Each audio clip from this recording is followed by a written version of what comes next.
봉이 김선달이 대동강물을 팔아먹은 것 같다는 그런 말이 있습니다.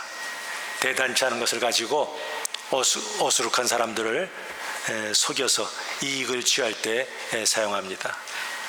자, 근데 그 말의 전제는 뭡니까? 그 옛날에는 물이 흔했다는 거죠. 물은 별로 그렇게 가치가 없었다는 거예요. 그러나 지금은 상황이 달라졌습니다. 산업화의 과정에서 이 깨끗한 물, 오염되지 않은 물을 구하는 것이 이제는 쉽지 않습니다. 더구나 지구온난화 과정 속에서 이 기근으로 인해서 시달린 곳이 많다 보니까 이제는 물 부족이 어떤 특정한 나라, 특정한 장소가 아니라 전 세계적인 현상이 되었습니다.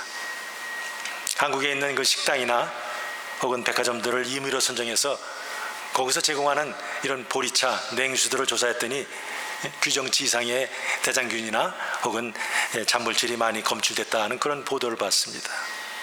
어떤 분은 동네에 있는, 뒷산에 있는 약수를 열심히 먹었는데 조사해 보니까 수돗물보다 더 많은 대장균이 검출되었다 하는 소식을 듣고 다시는 이제 그 약수를 마시지 않았다 하였습니다.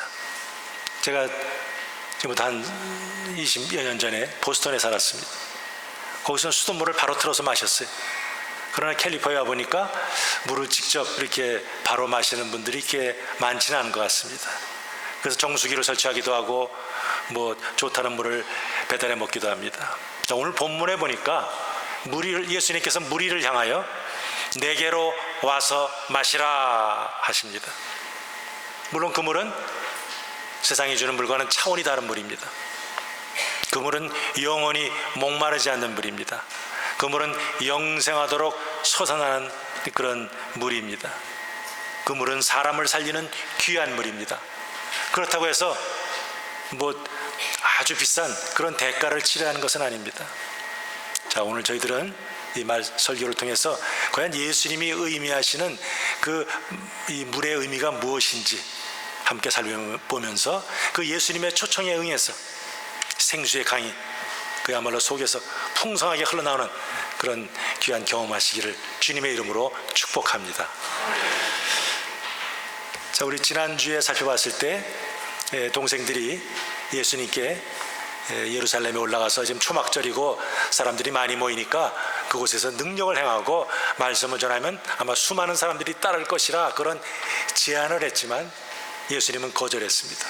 근데 동생들이 가고 나서 며칠 있다가 예수님께서 예루살렘에 올라가셨습니다. 그래서 명절 중간에 예수님께서 예루살렘에 올라가셔서 가르치기 시작하셨다 하는 것을 살펴봤습니다. 근데 오늘은 이제 좀 시간이 지났죠? 언제예요? 명절 끝날 그랬어요. 이제 마지막 날 이 클라이막스 때에 이거죠. 주님께서 여전히 생명의 말씀을 증거하십니다. 자, 보통 이 초막절은 유대인 종교력으로 따져보면 7월 14일입니다. 그리고 14일부터 한 주일 동안 지키고 그리고 8일째 되는 날은 이제는 성회로 함께 모여서 하나님을 예배합니다. 자, 그러니까 여기서 이 명절 끝날은 초막절이 끝나는 7째 날이 될 수도 있고 혹은 그 명절이 저희 그 성회로 모이는 8째 날을 가리킬 수도 있습니다. 그러나 뭐 7일이든 8일이든 그렇게 큰 문제가 되지는 않습니다. 자, 그런데 그 성전 그 뜰에 모인 그 무리들을 향해서 예수님께서는 외쳤다 하는 말이 나옵니다. 이 크라조란 단어는 그냥 큰 소리 내다 정도가 아니라 아주 부르짖다, 온 힘을 다해서 부르는 것을 의미합니다. 자, 왜 예수님께서 평소 하시던 그 말씀보다 톤을 높여서 지금 왜 부르짖으십니까? 이제 이 초막절 행사가 끝나면 무리들은 다 각 자기가 온 곳으로 돌아갑니다. 중심을 보시는 그 예수님께서는 그들의 심령을 보셨어요. 그 종교의식을 열심히 행했지만 그러나 그들 속에 있는 그는 공허한 심령을 우리 주님께서는 들여다보셨습니다. 이제 그들이 이곳을 떠나서 고향으로 가면 더 이상 예수님을 볼 수도 예수님이 하시는 능력의 말씀을 들을 수도 없습니다. 지금 생명을 주시는 하나님의 아들이 지금 자기들 앞에 있는데도 불구하고 그들은 그것을 깨닫지 못합니다. 그야말로 예수님의 말씀을 예수님을 봐도 그분이 누구신지 알지 못하고 예수의 말씀을 들어도 깨닫지 못하는 그런 영적인 소경, 영적인 규모가 지금 그 예루살렘 성전 뜰에 있는 무리들의 실상입니다. 그러니까 그들을 향해서 지금 주님은 안타까운 마음으로 지금 초청하는 거죠. 이 영혼의 목마름은 어떤 그런 율법에 규정된 의식을 열심히 행했다고 채워지는 것이 아니에요. 영혼의 목마름은 오직 예수 그리스도를 믿음으로만 해결될 수 있기 때문입니다. 마라톤 경기에서 선수들이 이제 열심히 달립니다. 그 달리는 길에 중간중간에다가 테이블을 놓고 거기다가 이렇게 물병을 놓습니다. 그러면 선수들이 그것을 픽업해서 물을 마시든지 어떤 선수들은 자기 머리에다가 이렇게 물을 뿌립니다. 갈증을 느끼는 거죠. 자, 근데 언제 갈증을 느낍니까? 들어오는 물보다 땀이나 배설 못 나가는 그런 물이 많을 때죠.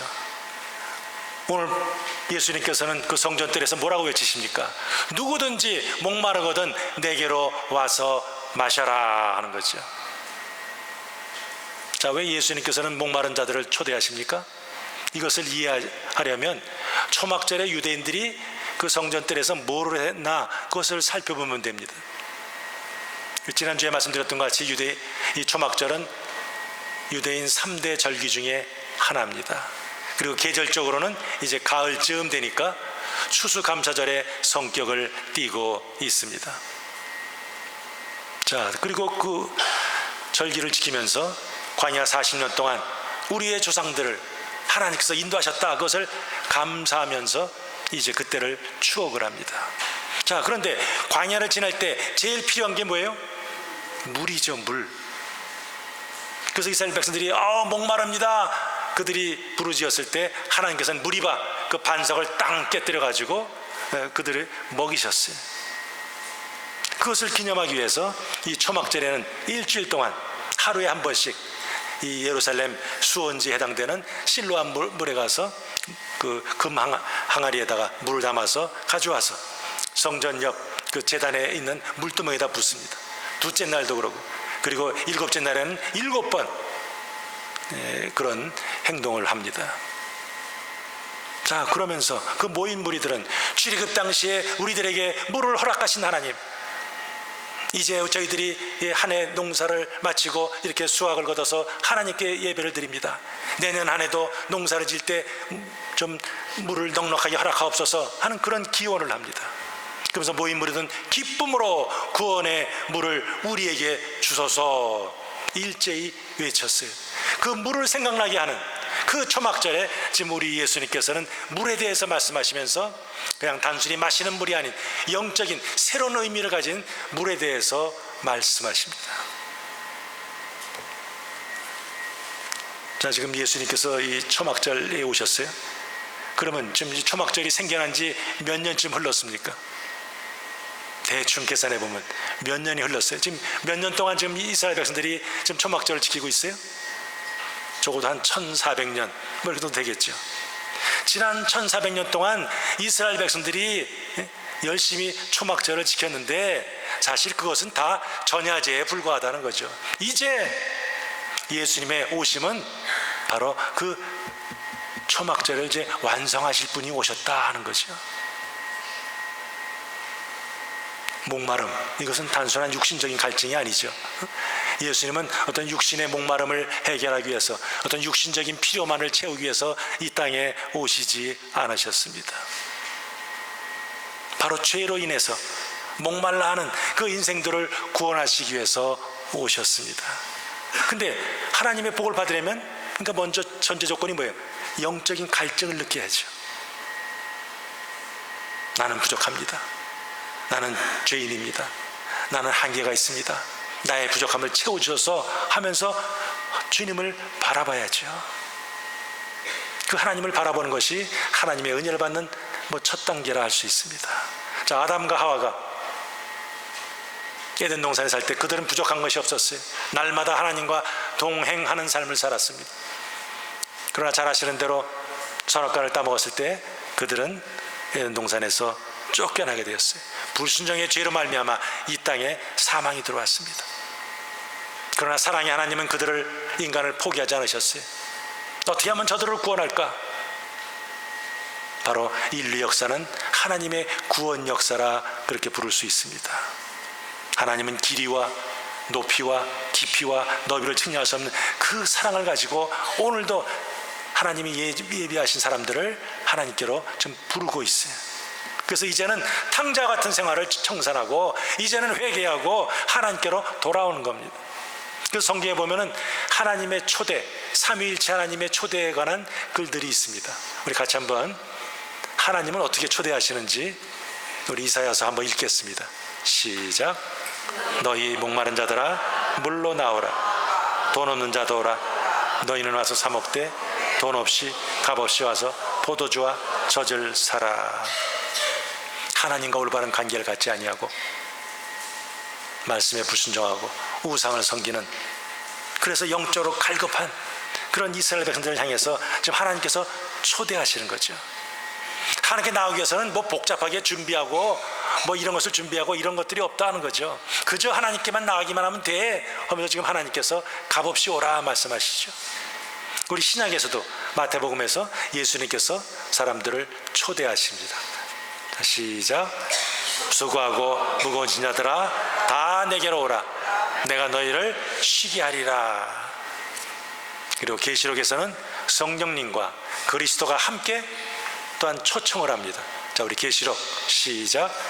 듣는 자도 오라 할 것이요 목마른 자도 올 것이요 또 원하는 자는 값없이 생명수를 받으라. 지금 예수님이 재림하시면 이 세상은 끝입니다.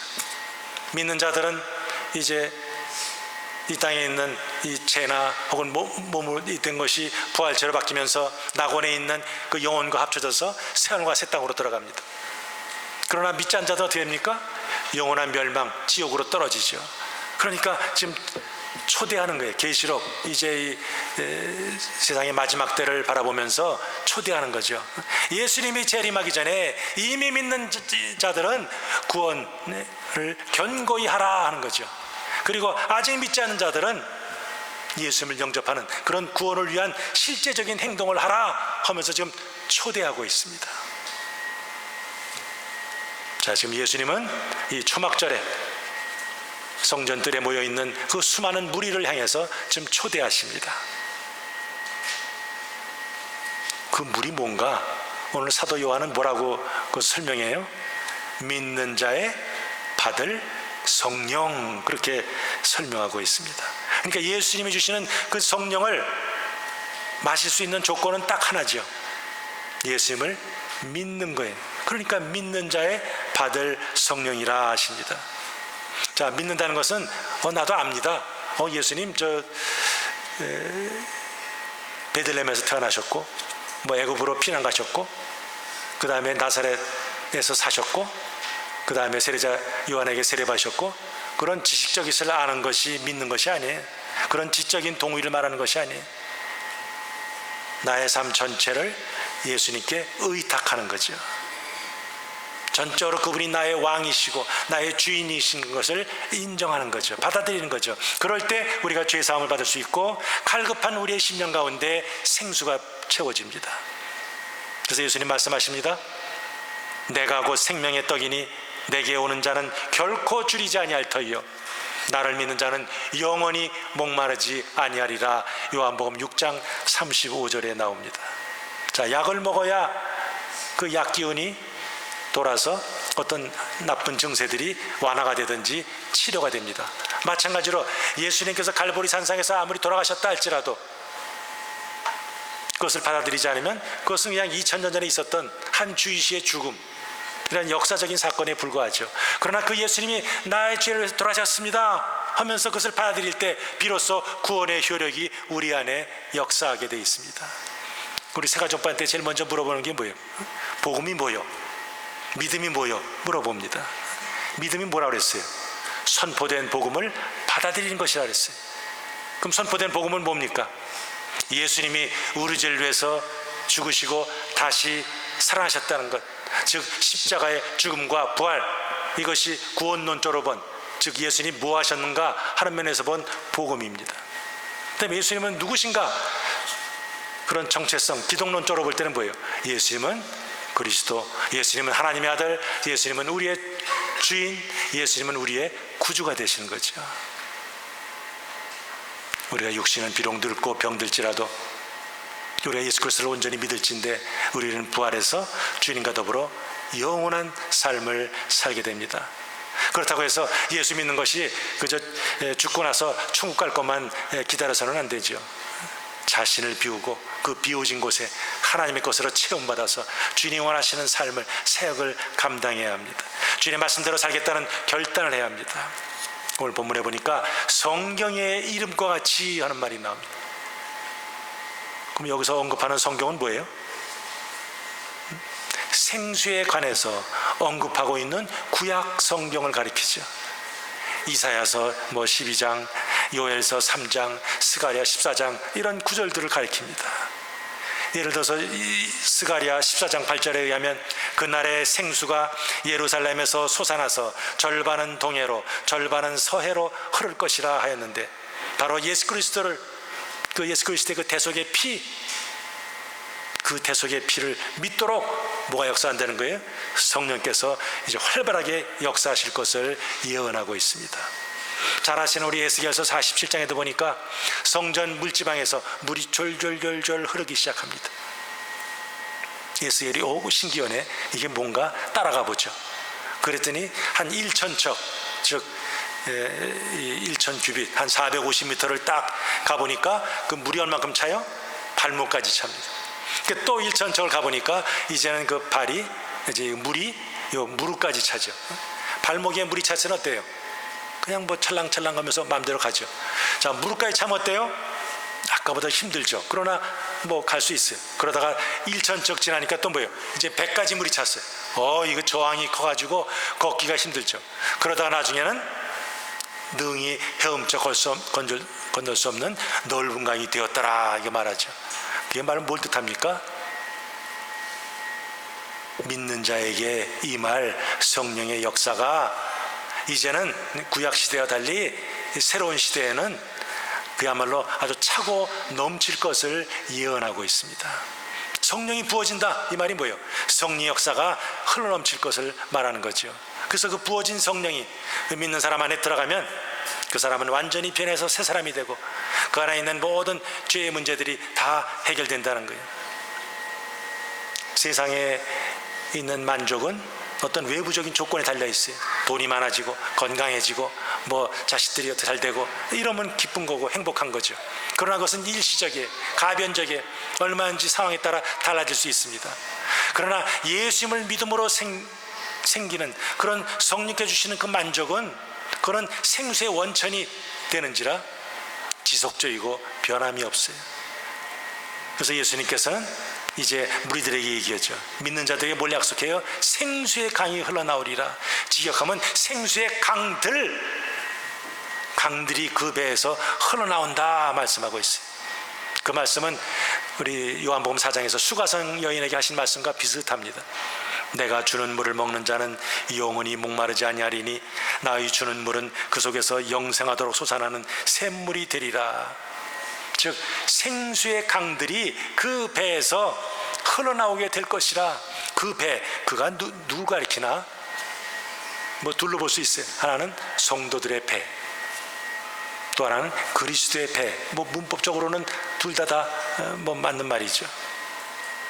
자, 이 배로 번역된 이 코일리아스란 단어, 그거는 이 장기가 들어있는 음식이 들어간 이 배 전체를 가리킵니다. 또 유대인들은 그 코일리아스라는 단어, 그 배라는 우리 이 깊은 이 안쪽에 영혼이, 마음이, 생각이 들어있다, 머물고 있다, 그렇게 생각을 했습니다. 그러니까 배에서 생수가 이렇게 생수의 강이 흘러나온다는 것은 뭡니까? 이젠 더 이상 예루살렘 성전에서 그런 성령의 물이 나오는 것이 아니라 어디서요? 우리 중심에서 생수의 강이 흘러나올 것이라 지금 주님께서 말씀하신 거죠. 혹은 그 배, 예수님의 배라 한다면 뭐예요? 교회에서, 예수님, 그 교회는 교회의 몸, 예수님의 몸이니까. 그러니까 이 교회에서 생수의 강이 흘러나올 것, 그것을 예언하고 있습니다. 자, 사도 바울은 고린도 후서 3장 16절에서 너희가 하나님의 성전인 것과 하나님의 성령이 너희 안에 거하시는 것을 알지 못하느뇨 그랬어요. 거기 성전으로 번역된 말도 내소, 안쪽 이거죠. 안쪽에, 우리 안쪽에 성령님이 계시다 하는 것이. 고린도후서 5장 19절에 보면 너희 몸은 너희가 하나님께로부터 받은 바 너희 가운데 계신 성령의 전인 줄 알지 못하느뇨. 우리의 몸을 사도 바울은 뭐라고 그래요? 성령의 전, 성소라 부릅니다. 그러니까 성령께서는 지금 어디 계신 거예요? 내 주, 우리 안에, 믿는 자들 안에 계십니다. 예수님을 믿는 자, 그들의 배에서 흘러넘칠 이 생수의 강은 장차 십자가에 달려서 죽으시고 부활하심으로 하나님께 영광 받으실 예수님께서 부어주시는 진리와 생명으로 충만한 성령을 말하죠. 또한 그 배에서 생수의 강이 흘러나리라. 이건 뭘 전제합니까? 이 넘치니까 흘러넘쳐요. 그건 뭘 말해요? 이제 성도들이 앞으로 감당해야 될 사명을 말씀합니다. 이미 에스겔서에서 그 말씀해 줬어요. 에스겔 47장 8절에 보니까 그 생명강이 어디로 흘러간다고 그래요? 사해로 흘러갑니다. 자, 보통 바닷물은 염분이 한 4% 돼요. 그러나 사해는 뭐 20%가 넘습니다. 제가 지난번에 갔을 때도 이렇게 수영복만 입고 조심스럽게 딱 누워서 발을 딱 들면 이게 몸이 딱 떠요. 절대로 거기 갈 때는 뛰지 말라고 그래요. 그 물이 눈에 들어가면 굉장히 따갑습니다. 그래서 조심스럽게 하라 그러죠. 그러니까 도저히 생물이 살 수 없는 죽은 물에, 그러니까 사해라 그러죠. 그런데 그 죽은 물에 그 성전에서 흘러간 물이, 생수의 강이 흘러가니까 그 물이 소성되는 역사가 나타나는 거죠. 그래서 가는 곳마다 번성하는 모든 생물이 살고 고기가 심이 많으리니 이 물이 흘러가므로 바닷물이 소성함을 입겠고 이 강이 이르는 각처에 모든 것이 살 것이며 고기의 종류가 많고 강 좌우가에는 각종 먹을 실과가 자라서 그 잎이 시들지 않고 실과가 끊어지지 않고 달마다 새 실과를 맺는다 하였습니다. 그러니까 성수에서 흘러나오는 물이 생명을 주고 결실을 맺게 하고 치료를 일으키게 하는 그런 역사가 있다는 것이, 그것이 영적으로 뭐예요? 신약 시대에 이제 똑같은 현상이 나타나는 거죠. 교회가 혹은 성도들이 주어진 사명을 감당할 때 세상이 산다는 거예요. 세상이 치료되고 세상에서 주님이 원하시는 열매가 맺어진다는 거예요. 그래서 예수님께서는 너희는 세상의 소금이니 소금의 짠맛을 낼 것이요 너희는 세상의 빛이니 모든 사람들에게 비칠 것이라. 너희는 삼위의 토성이라 말씀하고 있습니다. 참 저희들이 요즘 601 클래스를 지난주에 시작했습니다. 바로 성령에 관한 거죠. 성령님은 누구신가? 성령님은 무엇을 하셨는가? 어떻게 하면 성령 충만을 받는가? 뭐 그런 내용을 우리가 이제 배우고 있습니다. 자, 거기서 보면 구약시대에 성령이 임했어요. 임하긴 임했지만 보편적으로 모든 사람에게 임한 것은 아닙니다. 특정한 때에 특정한 목적을 위해서 특정한 사람에게 성령이 임했습니다. 예를 들어서 성막을 지을 때 하나님께서는 부살렐이라는 사람에게 성령으로 충만케 하셨어요. 그래서 지혜와 총명과 지식을 가지고 한 번도 만들어 보지 못한 성막을 그가 잘 만들었습니다. 또 사사시대에 보면 하나님께서 기드온이나 입다나 이런 삼손 같은 사람들에게 성령을 주셔서 그들로 하여금 위기에 빠진 나라를 구하게 했습니다. 이스라엘 초대 왕국, 통일 왕국의 초대 왕이 누구죠? 사울입니다. 사울에게 하나님의 성령이 임했더니 그가 예언을 하기 시작했다 그랬어요. 그러나 그가 좀 전쟁에 몇 번 이기다 보니까 교만해졌어요. 제사, 그 향불 피우는 거, 그건 뭐 나도 할 수 있지 하면서 제사장 대신에 자기가 막 제사 드리려고 했죠. 그러다 보니까 하나님께서 촛대를 그에게서 다윗으로 옮겼습니다. 자, 그가 범죄했을 때 하나님의 신이 그에게서 떠났습니다. 그런 자살로 생을 비참하게 마감하고 말았습니다. 그 모습을 누가 지켜봤어요? 다윗이 지켜봤습니다. 다윗이 부름받았을 때 그가 얼마나 착실했습니까? 얼마나 기도하는 사람이었습니까? 그러다 보니 그가 가는 곳마다 하나님께서 이기게 하시고 점점 강성하게 하셨어요. 그러나 다윗이 밧세바와 더불어 가늠하다가 하나님이 보내신 선지자 나단으로부터 책망을 받습니다. 그 책망을 듣고 그가 눈물 흘리면서 회개하면서 쓴 시가 시편 51편입니다. 그 시의 내용 중에 다윗이 뭘 제일 두려워했나 하는 내용이 나옵니다. 나를 주 앞에서 쫓아내지 마시며 주의 성신을, 즉 성령을 내게서 거두지 마소서. 하나님의 성령이 떠났던 사울이 비참한 최후를 맞이한 것을 그는 봤어요. 그렇게 주여 내게서는 성령을 거두지 마소서 하나님께 매달리며 통곡을 했어요. 자, 그런데 신약 시대는 어떻습니까? 예수님께서는 모든 사람들을 초청합니다. 지금 예수님은 옛 성전을 대체하는 새 성전의 이미지를 갖고 지금 말씀을 전하시는 거죠. 예수님은 누구신가? 생명으로 상징되는 생수의 강을 부어주시는 분으로 지금 오늘 본문에 그려지고 있습니다. 이미 요엘이 예언했어요. 요엘서 2장 28절 보면 그 후에 내가 내 신을 만민에게 부어주리니 너희 자녀들이 장래일을 말할 것이며 너희 늙은이는 꿈을 꾸며 너희 젊은이는 이상을 볼 것이라. 이제 예수 그리스도를 믿으면 우리 안에 누가 거하세요? 성령이 거하십니다. 그래서 우리는 변해서 새 사람이 됩니다. 자, 그런데 예수님께서 이 초막절에 그 모인 무리들에게 성령 주시다고 약속하셨어요. 근데 요한은 가로 해놓고 거기다 뭐라고 써놨어요? 성령이 아직 그들에게 임하지 않았다 이렇게 쓰고 있습니다. 그럼 언제 성령이 임했어요? 바로 예수님께서 영광을 받으신 후에. 우리 요한복음에서 어떤 경우에 영광을 받으셨다고 그러죠? 바로 십자가에 못 박혀 죽으시는 것, 하는 뜻에 전적으로 순종해서 자기의 삶을 대속의 죽음으로 내어드렸을 때, 그때가 바로 하나님이 영광을 받으실 때죠. 이 십자가의 죽으심 없이는 영광이 없습니다. 이 성령을 부으실 분은 예수 그리스도 한 분밖에 안 계십니다. 그래서 그분이 하나님 아버지로부터 성령을 받아서 믿는 자들에게 부어주십니다. 그러니까 오순절 성령 강림 이후에 과거에는 상상할 수 없었던 엄청난 스케일로 이제 놀라운 성령 역사가 나타났고, 그 성령 역사를 통해서 복음이 어떻게 전파되나 한 것을 기록한 책이 사도행전이죠. 지금 초막절은 유대인 아주 그 3대 절기 중에 하나입니다. 그러니까 뭐 전국에서 또 전 세계에서 모든 사람들로 인산인해를 이룹니다. 자, 그런데 예수님께서 그 성전 뜰에서 지금 생명의 물에 대해서 말씀하시니까 무리들이 어떻습니까? 반응이 제각각이죠. 어떤 사람들은 예수님을 그 선지자,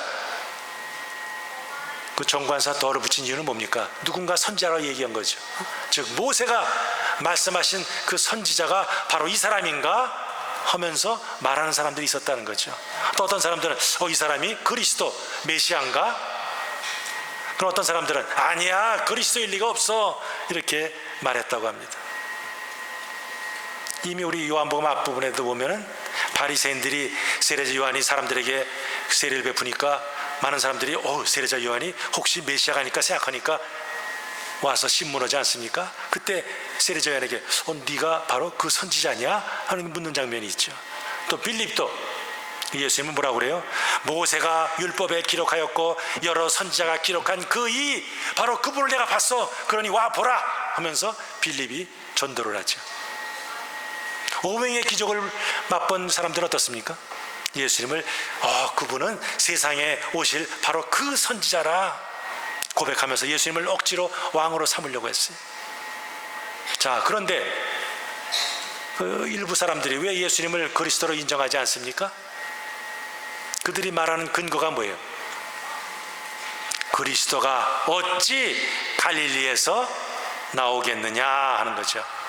왜? 그들 나름대로 성경은 알고 있어요. 미가서 5장 2절 보니까 다윗의 씨는 어디서 나와야 된다고 그래요? 베들레헴에서 나와야 한다는 거죠. 근데 자기들이 알기에 저 예수는 좀 나사렛 출신 같은데, 근데 어떻게 뭐 베들레헴에서 출신이라고 그래? 그럼 말도 안 되지. 그러므로 저 예수는 그리스도가 아니다. 이것이 그들이 나름대로 내린 결론이었어요. 그러나 이미 저희들은 성경을 통해서 예수님이 베들레헴에서 태어난 것을 알고 있습니다. 오늘 본문 어떻게 끝나죠? 쟁론이 되니, 좀 어려운 한자말로 되어 있습니다. 쟁론이 되니, 그 말은 직역하면 두 무리로 갈라졌다 하는 거죠. 예수님의 말씀들과 그 표적들을 인해서 지금 유대 사회 내에 아주 둘로 갈라졌다. 아주 크고 심각한 분열이, 예수님을 긍정적으로 생각하는 무리들이 있고 예수님을 아주 부정적으로 심지어 적대적으로 생각하는 무리들이 생겼다. 이것이 오늘 본문의 스토리죠. 내 말씀을 정리합니다. 유대인들은 구약의 전통을 따라서 초막절을 성대하게 지켰습니다. 그러나 그들이 아무리 그 초막절을 열심히 지켰어도, 작년에도 지키고 10년 전에도 지키고 100년 전에 지켰어도 그 초막절 행사를 지킨 것으로 인해서 그들은 이 진정한 생명을 얻을 수 없었습니다. 구약의 제사들, 그 성전의 모든 규례들, 그것들은 이 이스라엘 백성들에게 생명을 주지 못했어요. 율법도 마찬가지죠. 율법을 잘 지킨다고 생각하는 사람들은 교만했습니다. 그리고 율법을 제대로 지키지 못하는 사람들을 도리어 죄인 취급을 했습니다. 자, 그러다 보니 일반 백성들은 어떻습니까? 그야말로 물 없는 사막을 헤매는 사람들과 같습니다. 그저 형식화된 성전 중심의 종교, 로마의 압제, 유대 지도자들의 어떤 그 정죄, 그런 속에서 그들은 시달리고 있었어요. 그것을 예수님께서는 보셨어요. 예수님은 아셨어요. 그래서 이 초막절 마지막 날에, 가장 아주 클라이막스가 되는 그날에 예수님은 자기 자신을 생수의 근원으로 지금 선포하시면서 그 목마른 자들을 지금 초청하십니다. 예수님은 목마른 자들에게 생명의 떡과 생명의 물을 공급하시는 초막절의 영원한 완성자이시다 하는 것을 지금 보여주시는 거죠. 그 물은 무슨 물이라고요? 성령의 생수를 의미합니다.